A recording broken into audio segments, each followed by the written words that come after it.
Bill O'Reilly here, Friday, June 17th, 2022. You are listening to the O'Reilly Update. Here is what is happening this week in America. President Biden asking Saudi Arabia for oil. Can you believe it? The January 6th committee presses ahead. Shrinkflation getting worse. New survey ranking the most relaxed states in the nation.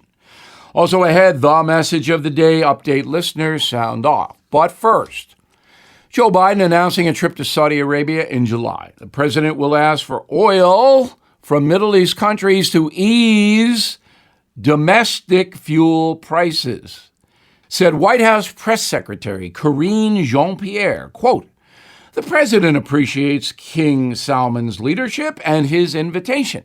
He looks forward to this important visit to Saudi Arabia, which has been a strategic partner of the United States for nearly 8 decades. Yeah, but what about climate change and human rights? The beleaguered January 6th committee moving forward after postponing Wednesday's hearings. Democrats blame the abrupt cancellation on scheduling conflicts and production problems. The group will meet again next week. The panel's primetime broadcast, as you may know, flopped. Few watched the anti-Trump exposition. More companies are now reducing product sizes. This is a ruse, and you should know about it. And they're doing it to cope with inflationary costs. The phenomenon is known as Shrink-flation. It affects roughly 50% of everything we buy in the grocery store. Manufacturers slashing the quantity of bathroom tissue, paper towels, ice cream, juice boxes, bottled water, coffee, shampoo, laundry detergent, on and on and on. Between the Consumer Price Index and shrinkflation, the actual inflation number is about 11%. By the way, the companies, again, don't tell us their packages contain less. Survey from USA Today ranking the least stressed out places in the country. They are Hawaii, New Hampshire, Nebraska, South Dakota. Number 1, Utah.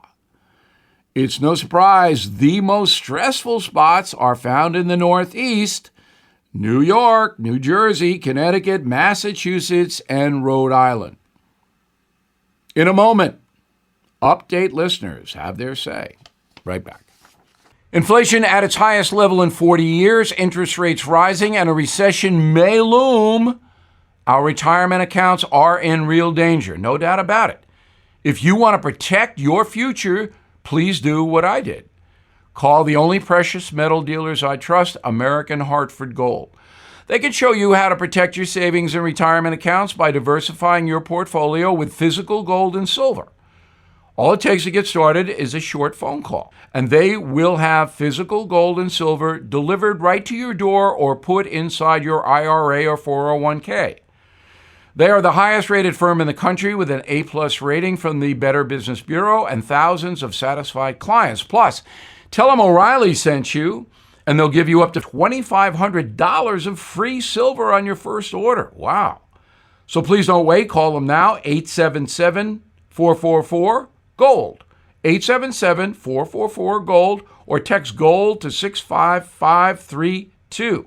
Again, 877-444-GOLD, or text GOLD to 65532. Time now for the O'Reilly Update. Message of the day, listeners sounding off. We do this each Friday. You can reach me, Bill at BillO'Reilly.com, Bill at BillO'Reilly.com, and this is very important, name and town if you wish to opine. Let us begin with Rich in Bonita Springs, Florida. O'Reilly, why are the top 5 oil companies raking in $35 billion in profits this year while Americans pay so much more at the pump? Is it greed? Yes, it is, Rich.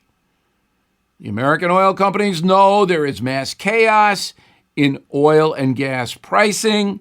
They are bleeding us. They have always done that. Capitalism is not a charitable enterprise. Tom, Rogue River, Oregon, a beautiful place.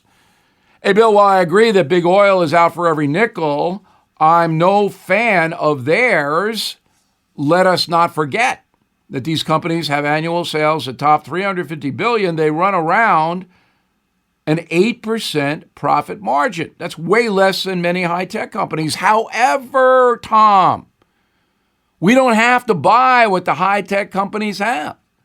We have to buy gas and oil, to air condition, to heat, to move from place to place. It's a semi-monopoly. You know that. So, look, the oil companies are going to do what they do. The federal government could get involved, I guess, but probably not. Steve Herman, Utah. Bill, I like your idea of federalizing gun laws, but I worry that under Biden, they would be ignored just like Democrats are ignoring criminal justice laws now.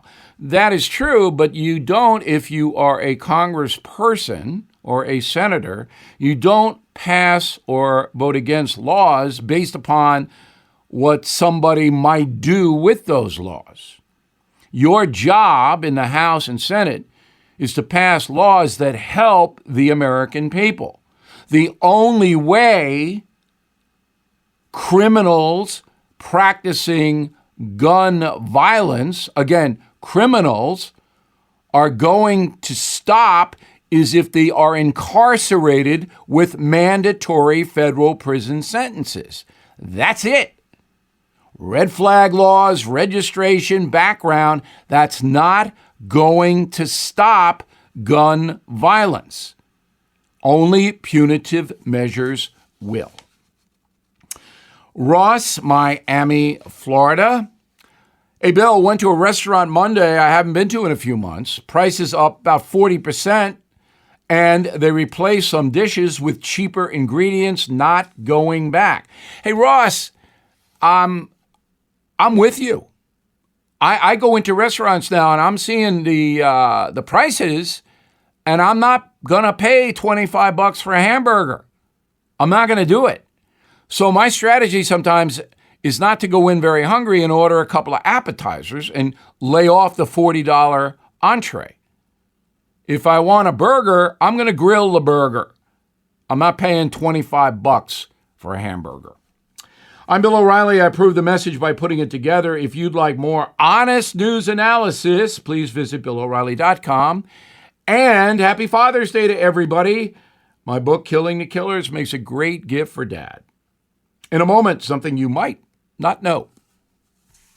We all hear the radio ads about the IRS. They tell you to be afraid, to be scared, and they try to frighten you into calling. I'm not here to do that. Tax Relief Advocates is different. TRA is here to tell you that if you owe money to the IRS, whether it's $5,000, $50,000, or $500,000, we have a solution. It doesn't matter if you're sitting in your car, at work, or with your kids. No matter where you are, call now. 800-575-1102. Don't lose hope. TRA can eliminate or reduce what you owe to the IRS. There is zero risk to you. If we can't reduce your tax debt, then you pay nothing. Our passion is taxes and helping individuals fix their IRS problems. We have a 5-star rating on Google and Yelp and an A+ with the Better Business Bureau. You don't need to be afraid of the IRS any longer. End your tax nightmare today by visiting us online at TRA.com or call 800-575-1102. That's 800-575-1102. Tax Relief Advocates. Real solutions for real people.